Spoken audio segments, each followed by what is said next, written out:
చైతన్య రథం ప్రేక్షకులకు స్వాగతం, నమస్కారం. ఇటీవల సాక్షి మీడియాలో కొమ్మినేని శ్రీనివాసరావు, కృష్ణరాజు డిబేట్ చూసాం. ఆ డిబేట్లో ఒక పార్శ్వే మనకు కనిపించింది. అమరావతి ప్రాంతాన్ని, ఆంధ్రప్రదేశ్ మహిళల్ని కించపరుస్తూ మాట్లాడిన మాటల వరకే మనం వీడియోలో చూసాం. అంతకుముందు జరిగిన చర్చ న్యాయమూర్తులకు కూడా లేనిపోని ఆపాదిస్తూ ప్రభుత్వానికి లింక్ పెడుతూ వాళ్ళు మాట్లాడిన తీరు ఆక్షేపణీయం.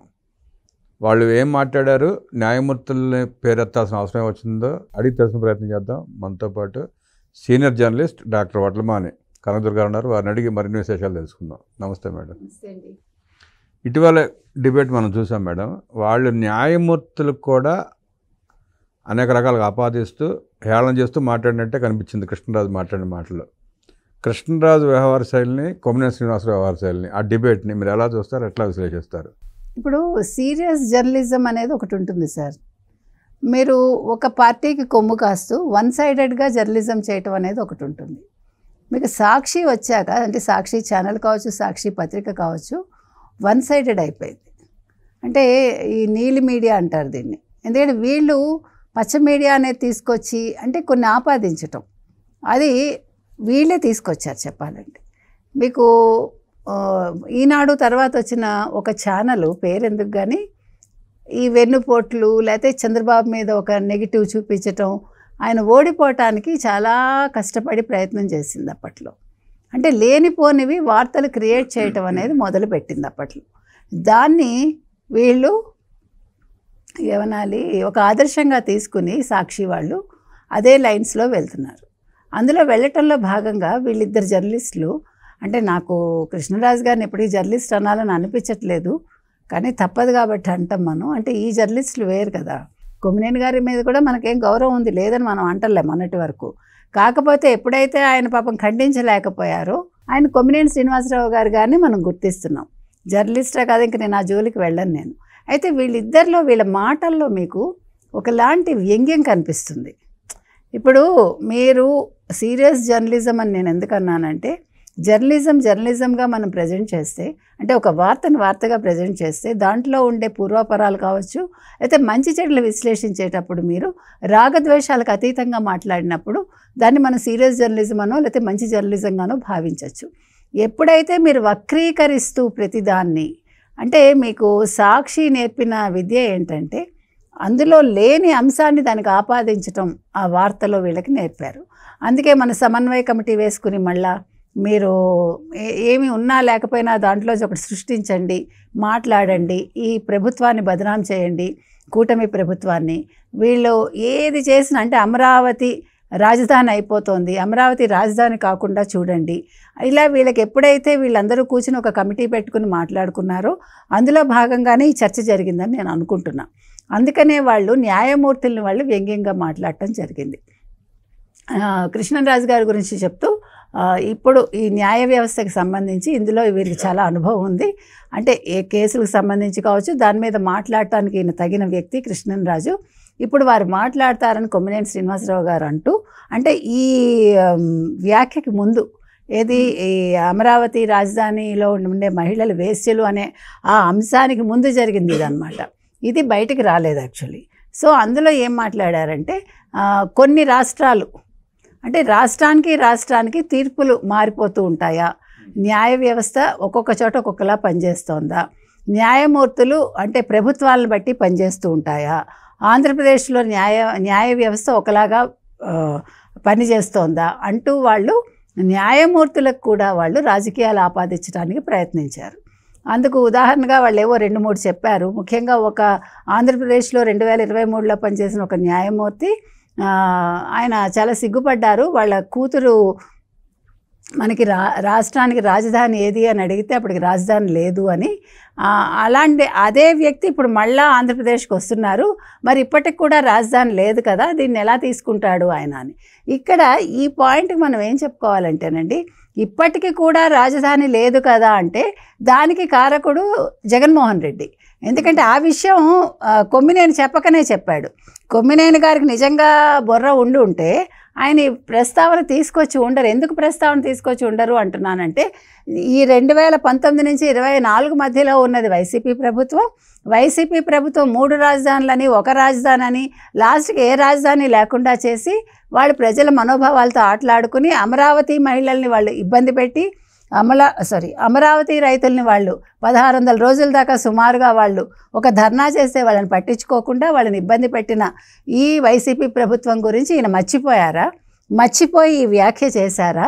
లేకపోతే 5 ఏళ్ళు నోరు మూసుకున్న ఈ ప్రభుత్వం, వైసీపీ ప్రభుత్వం, ఒక రాజధానిని కూడా కట్టలేకపోయిన ఈ ప్రభుత్వం గురించి మాట్లాడకుండా, ఏడాది పాలన కూడా ముగియకుండా ఇవాళకి ఏడాది అయిందండి ఈ ప్రభుత్వం వచ్చి. సో ఈయన అమరావతి గురించి మాట్లాడారు అంటే సిగ్గుపడాల్సింది సాక్షి మీడియా అండి, సిగ్గుపడాల్సింది కొమ్మినేని శ్రీనివాసరావు గారు, సిగ్గుపడాల్సింది కృష్ణంరాజు గారు. ఎందుకు చెప్తున్నామంటే, ఇప్పుడు అమరావతి రాజధాని మళ్ళా పునర్నిర్మాణం మొదలైంది. మనకి దానికి తగ్గట్టు మనకి ఫండ్స్ వస్తున్నాయి. మళ్ళా మోదీ గారు రావడం జరిగింది. అన్నీ మీకు జంగిల్ క్లియరెన్స్ కూడా అయ్యింది కొన్ని వేల కోట్లతోటి. ఈ జంగిల్ క్లియరెన్స్ చేయాల్సిన పని ఎందుకు వచ్చింది? మీరు 5 ఏళ్ళు నోరు మూసుకుని మీరు అమరావతిని పాడుపెట్టి పక్కనే తాడేపల్లిలో ఉన్నా కూడా దీన్ని పట్టించుకోకుండా మీరు వ్యవహరించారు కాబట్టి వైసీపీ వాళ్ళు ఈరోజు ఈ పరిస్థితి వచ్చింది. కాబట్టి ఇవాళ న్యాయమూర్తులను అనడం ఎంతవరకు సబబు? న్యాయమూర్తుల విషయంలో వీళ్ళు చేసిన వ్యాఖ్యల మీద సుమోటోగా ఏదైనా కేసు పెడతారా? ఇది కూడా మనం ఆలోచించాలండి. ఇది చిన్న విషయం కాదు. ఈ విషయం మీద మాత్రం కూటమి ప్రభుత్వం దృష్టి పెట్టి కొమ్మినేని శ్రీనివాసరావు గారి మీద, కృష్ణంరాజు గారి మీద, అంటే న్యాయమూర్తుల మీద వీళ్ళు వ్యాఖ్యలు చేసినందుకు. తర్వాత ఇంకో మాట కూడా అన్నారండి, సుప్రీంకోర్టు జస్టిస్ తోటి చంద్రబాబు నాయుడు గారు అమరావతి ప్లాన్ అంతా చూపిస్తూ వ్యక్తిగతంగా ఆయన సమావేశం అయ్యారు, దీన్ని ఏ రకంగా చూడాలి అని. ఇది కూడా చాలా తప్పండి. ఒక ముఖ్యమంత్రి ఒక జస్టిస్ని కలిసి అవి చూపించారు అంటే ఒక అమరావతి రాజధాని మీద మాట్లాడారు తప్ప ఆయన ఇలా ఉండబోతోందండి, ఈ రకంగా అనుకుంటున్నాము, ఈ రకంగా చేయాలనుకుంటున్నాము అని వివరించినప్పుడు దాన్ని మీరు వక్రదృష్టితో చూడడం కూడా తప్పండి. కాబట్టి వీటన్నిటిని మీద కూడా వీళ్ళ మీద కేసు పెట్టాలని మనం కోరుతున్నాం. సాక్షి ఛానల్ మీద కూడా, ముఖ్యంగా భారతిరెడ్డి గారి మీద కూడా కేసు పెట్టాల్సిన అవసరం ఎంతైనా ఉంది. ముఖ్యమంత్రి గారి స్థాయిలో జడ్జెస్కి విందు ఇవ్వటం అనేది మనం ఎప్పటి నుంచో చూస్తున్నామండి. దాన్ని కూడా తప్పుపడతా మాట్లాడుతున్నాడు ఆయన. అంటే వీళ్ళకి కొన్ని ప్రోటోకాల్స్ ఉంటాయని తెలియదేమో మరి. అంటే కృష్ణంరాజు గారు చాలా అనుభవజ్ఞులు కదా, న్యాయమూర్తులకు సంబంధించి వారికే కదా తెలుసు. మరి ఈ విషయాన్ని వారు ఎలా మర్చిపోయారు? మరి కొమ్మినేని వారికి కూడా చాలా అనుభవం ఉంది. 18 ఏళ్ళుగా వారు టీవీ రంగంలో ఉన్నారు, 40 ఏళ్ళుగా జర్నలిజంలో ఉన్నారు. కొన్ని ప్రోటోకాల్స్ ఉంటాయి. ఇప్పుడు ఆగస్ట్ 15 గవర్నర్ విందిస్తారు, జనవరి 26 ఎవరు విందిస్తారో తెలుసు. అలాగే న్యాయమూర్తులకు కూడా విందిస్తారు. అందులో తప్పే ఉంది. దానికి వాళ్ళెందుకు హాజరయ్యారు, వీళ్ళెందుకు హాజరయ్యారంటే లేకపోతే మీరు నేను హాజరవుతామా? ఇప్పుడు ఎవరు హాజరవ్వాలో అది వాళ్ళే హాజరవుతారు. కొన్ని ఉంటాయండి ప్రోటోకాల్స్ అనేవి, దాని ప్రకారం నడుస్తాయి. అదే నేను మీకు ఇందాక ఏం చెప్పాను, వీళ్ళకి కోడిగుడ్డుకు వెంట్రుక పీకండి అని చెప్పారు. సో ఆ వెంట్రుక పీకే పనిలో వీళ్ళు పడ్డారు. అందుకోసం వీళ్ళు లేనిపోయిన ఆరోపణలు చేస్తున్నారు. కాబట్టి మీరు ఇవాళ ఖచ్చితంగా సాక్షి ఛానల్ని, పేపర్ని మూయించాల్సిన తరుణం వచ్చిందండి. దీని మీద కూటమి ప్రభుత్వం దృష్టి పెట్టాలి. ఆల్రెడీ వాళ్ళకి లైసెన్స్ లేదు, అందరికీ తెలుసు. సో దీన్ని చాలా సీరియస్గా తీసుకుని కూటమి ప్రభుత్వం దీని సంగతి తేల్చాలని మనం ఈ సందర్భంగా చెప్తున్నాం. ఈరోజు సాక్షి మీడియాలో ఒక డిబేట్ పెట్టి దానికి ముందుగా డిస్క్లైమర్ అని చెప్పి ఒక చిన్న కాలంలాగా రాసుకొచ్చాడండి. డిస్క్లైమర్ అంటే ఇక్కడ జరిగే వాటికి, మేము మాట్లాడే వాటికి, వీళ్ళు మాట్లాడేదానికి సాక్షికి అలాంటి సంబంధం లేదని. మొన్నను ఇదే మాట నేను అన్నా, మీరు డిస్క్లైమర్ వేశారా ఎన్ని రోజులు అని అడిగానండి నేను. అందుకని ఇవాళ వాళ్ళు ధైర్యంగా, అంటే ఇవాళ వాళ్ళు ధైర్యం లేక డిస్క్లైమర్ వేసుకున్నారు, మాకు సంబంధం లేదని. అంటే ఇప్పుడు మీకు సంబంధం లేదు అనుకుంటే అది మీ ఛానలే కదా, వాళ్ళు మీ దగ్గర ఎంప్లాయీసా కాదా అది తేల్చండి. ఇప్పుడు మీకు 2 రకాలు ఉంటాయండి, ఫుల్ టైమ్ ఎంప్లాయీ, లేదంటే బయట నుంచి వచ్చి వాళ్ళు ఒక ప్రోగ్రామ్ చేసుకుని వెళ్ళిపోయేవాళ్ళు, కన్సల్టెంట్ లాగా. సో ఇంకా మీదట మీరు అక్కడ ఆ గీత అనేది తెలియాలి మనకి. ఇప్పుడు ఒక ప్రోగ్రాంలో ఒకళ్ళు మాట్లాడాక సాక్షి ఛానల్కి సంబంధం లేదంటే వాళ్ళ మీద ఇండివిజువల్గా కేసులు వేయచ్చా, అది కూడా చూసుకోవాలి. ఏది ఏమైనా ఇవాళ భయపడి సాక్షి ఛానల్ అనేది డిస్క్లైమర్ వేసుకుందంటే సో వాళ్ళు ఎంత భయపడుతున్నారో మీరు చూడండి. వీళ్ళకైనా ఇంకా మహిళల అంటే రెస్పెక్ట్ రాలేదు, వాళ్ళకి క్షమాపణ చెప్పలేదు. భారతిరెడ్డి గారికి క్షమాపణ చెప్పాలి. కొమ్మినేని వెనకేసుకొచ్చినందుకు, ముఖ్యంగా అమరావతి మహిళల్ని వేసిలన్నందుకు జగన్మోహన్ రెడ్డి గారు కూడా క్షమాపణ చెప్పాలండి. ఒక ముఖ్యమంత్రిగా పనిచేశాడు ఆయన. ఇవాళ ఒక జర్నలిస్ట్ని వెనకేసుకొచ్చినందుకు 2 రకాలుగా కూడా వారు క్షమాపణ చెప్పాల్సిన అవసరం ఎంతైనా ఉంది. నిన్న షర్మిల గారు కూడా దీని మీద మీకు నామోషియా అని అడిగారు క్షమాపణ చెప్పడానికి. కాబట్టి ఆవిడ క్లియర్ కట్గా మాట్లాడారు. నిన్న షర్మిల గారు చాలా చక్కగా ఓపెన్గా మాట్లాడారు. మరి వీళ్ళు ఒకవేళ వాళ్ళు ఆంధ్రప్రదేశ్కి సంబంధించిన వాళ్ళు, ఆంధ్రప్రదేశ్లో మళ్ళీ రాజకీయాల్లో ఆయన నిలదొక్కుకోవాలి, మళ్ళా నేను పోటీ చేయాలి అనుకుంటే ఆయన క్షమాపణ చెప్పాలండి. లేదంటే నెక్స్ట్ టైం ఎలక్షన్స్లో 2029 ఎన్నికల్లో వైసీపీ పార్టీ పోటీ చేయడానికి అనర్హత సాధించుకున్నట్టే లెక్క.